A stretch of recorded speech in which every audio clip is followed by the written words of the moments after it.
Salut à tous, j'espère que vous allez bien. On se retrouve aujourd'hui pour une nouvelle vidéo. On va parler du match entre le FC Barcelone et la Real Sociedad qui vient de se terminer. C'était les demi-finales de la Supercoupe d'Espagne. Supercoupe d'Espagne, nouveau format.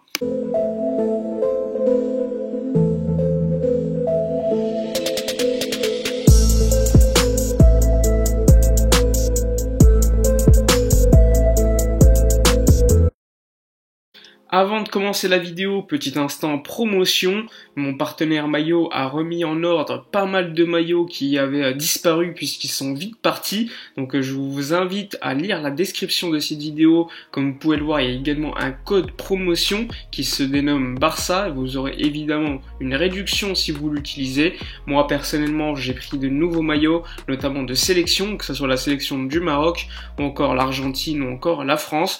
Zinedine Zidane évidemment. J'ai également pris d'autres maillots qui sont de bonne qualité, donc personnellement je vous conseille également d'aller faire un tour sur ce site. Franchement, même malgré le Covid, j'ai pas attendu énormément, et si vous avez des questions, n'hésitez pas à venir me les poser en message privé sur Instagram, ça fait toujours plaisir de vous parler. Mais personnellement j'ai jamais eu de problème, donc je vous conseille vivement de vous faire plaisir si vous le voulez. Des maillots pas chers, de bonne qualité, c'est dans la description. Avant de parler du match en lui-même, on est obligé d'évoquer l'avant-match en commençant par l'information qui a fait le plus parler aujourd'hui, c'est Lionel Messi. Alors on sait qu'il n'a pas terminé l'entraînement hier avec ses coéquipiers, qu'il a toujours une gêne musculaire depuis le match contre Grenade. D'ailleurs, lors de ce match, il était sorti hier à l'heure de jeu après une masterclass de sa part.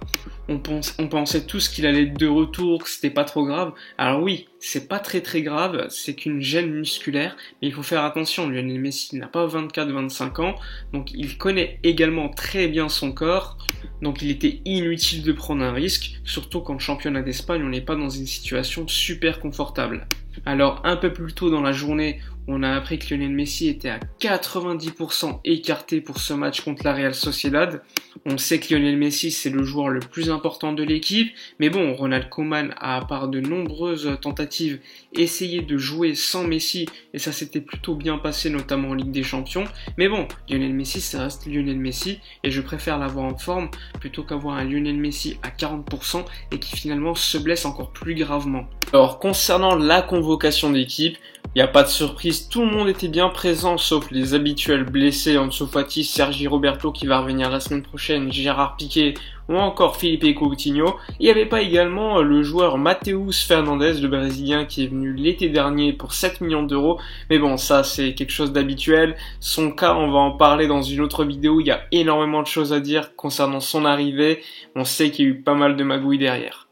Concernant le 11 mis en place par Ronald Koeman, il y a deux surprises. Alors on va tout d'abord parler du gardien, c'est pas Neto, même si on est en coupe finalement, c'est Marc-André Ter Stegen. Sur le côté gauche, Jordi Alba. La défense centrale, sans surprise, Clément Lenglet, axe gauche, axe droit, c'est Ronald Araujo, même si on pensait qu'il allait trop juste, finalement il est titulaire contre la Real Sociedad. Sur le côté droit, c'est Oscar Mingueza, pas de Serginho Dest. Ronald Koeman en a parlé en conférence de presse d'avant-match, il a expliqué que Dest avait une gêne musculaire, donc sur ce point-là c'était plutôt logique. Ensuite le milieu de terrain, pas de surprise, Busquets, Frenkie, ensuite Pedri juste un peu plus haut, et sur les côtés Dembélé sur le côté droit, Antoine Griezmann sur le côté gauche, et devant Martin Braithwaite.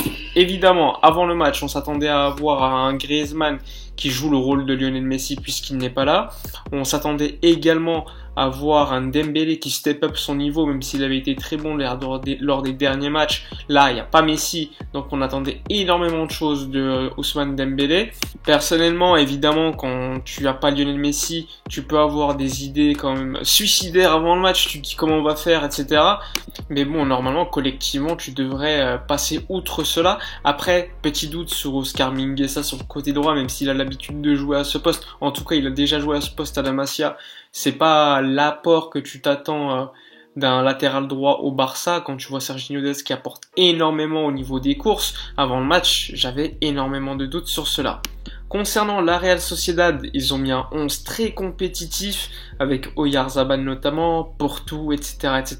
Je vous mets le 11 à l'écran, vous le voyez, il y a pas mal de joueurs très intéressants du côté de la Real. Maintenant, on va parler du match en lui-même en commençant comme d'habitude par la première mi-temps. Concernant la première mi-temps, on a vu quand même une Real Sociedad très bien commencer avec un pressing très agressif et très intéressant. On a eu énormément de mal à la relance. Alors que lors des précédents matchs, on voyait une ligne de 3 derrière avec Busquets et les deux centraux qui essayaient de relancer. Là, on voyait Busquets un peu plus haut chassé par un attaquant de la Real Sociedad, donc il y avait une individuelle sur Busquets, ce qui n'a pas facilité la relance du FC Barcelone en première mi-temps, donc ça a été très longtemps très compliqué. La Real Sociedad a eu énormément d'occasions au début de match. Il y a eu une tête à un moment d'Alexander Isak, même si c'était pas trop dangereux. Il y a eu la frappe de Porto à côté. Il y a eu 2-3 situations qui auraient pu également être mieux maîtrisées de la part des attaquants de la Real. Mais c'était quand même plutôt effrayant lors des 20 premières minutes. La Real dominait le match et aurait pu même marquer un but. Après, le Barça s'est quand même repris. Et évidemment, tu peux pas faire un pressing sur 45 minutes de manière très intense. La Real Sociedad a donc reculé. Je sais pas si c'est de manière volontaire ou non, mais ils ont reculé. Et là, le Barça a eu un peu plus de facilité pour ressortir les ballons. Et là, il y avait un axe de jeu qu'on utilisait énormément. C'était de donner tout simplement le ballon à Ousmane Dembélé et en espérant qu'il fasse quelque chose. Mais ça suffisait pas parce que Dembélé, c'est certes un joueur qui peut te créer énormément d'actions. Il y a eu à un moment donné un centre, il me semble, qui aurait pu être très dangereux. Il y a eu une frappe également détournée. Mais globalement, Ousmane Dembélé, il pouvait pas tout faire. Et ça, c'était un peu critiquable parce qu'on voyait un Oscar Mingueza qui n'a pas les mêmes qualités que Serginho Dest, donc il va pas monter autant que lui. Donc Dembélé était un peu esselé sur son côté droit.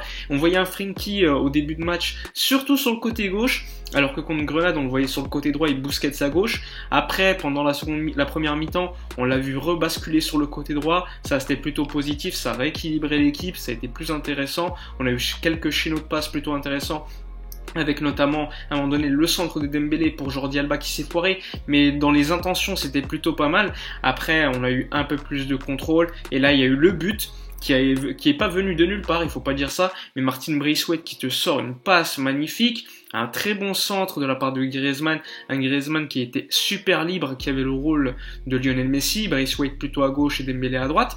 Et donc, il fait un très beau centre pour Frenkie de Jong. Frenkie de Jong qui a eu un début de match plutôt compliqué et qui là marque un but de la tête pour débloquer ce match qui paraissait très compliqué jusqu'alors. Et ça fait plaisir.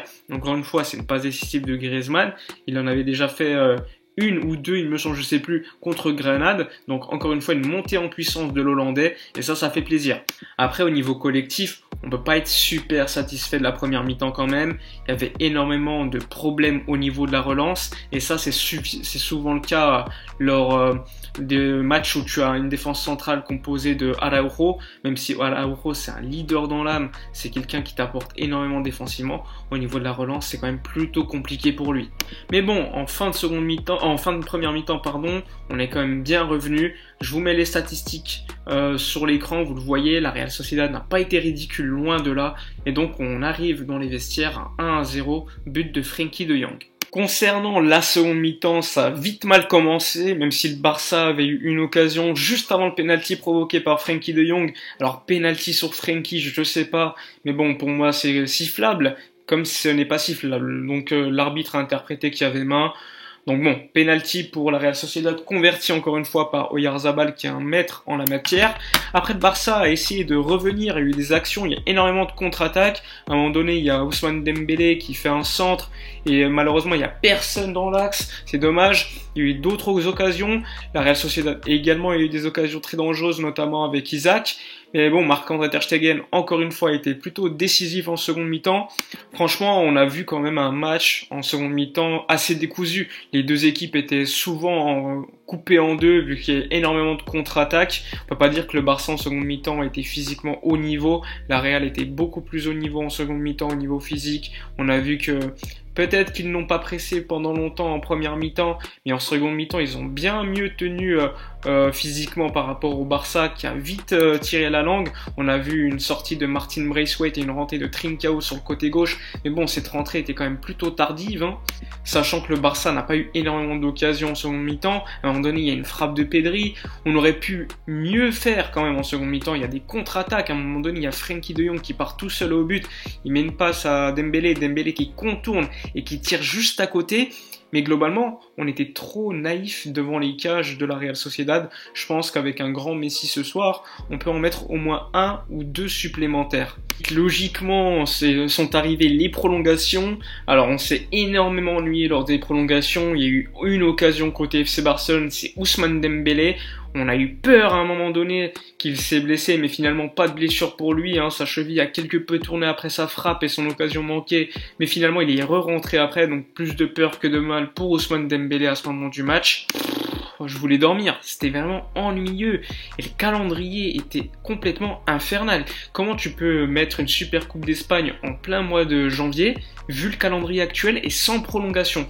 Pour moi, ça n'a complètement aucun sens. En fin de prolongation, on a eu beaucoup de chance parce que la Real Sociedad a eu énormément d'occasions. On a eu une frappe à un moment donné de Griezmann et le contre-éclair de la Real Sociedad avec un arrêt de Ter Stegen.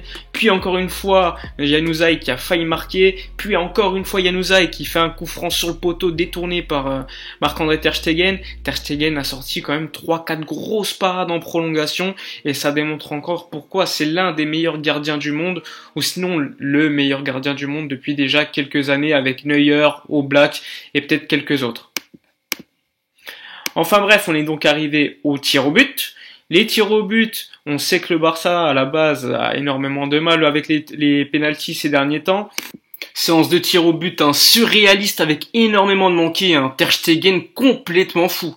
Que des arrêts, un poteau, c'était n'importe quoi. Enfin bref, qualification du Barça, on est satisfait que pour la qualif parce que franchement le reste c'était mauvais. Enfin bref, je vous dis à la prochaine, n'oubliez pas de vous abonner, liker, commenter, partager, d'ici là comme d'habitude, portez-vous bien.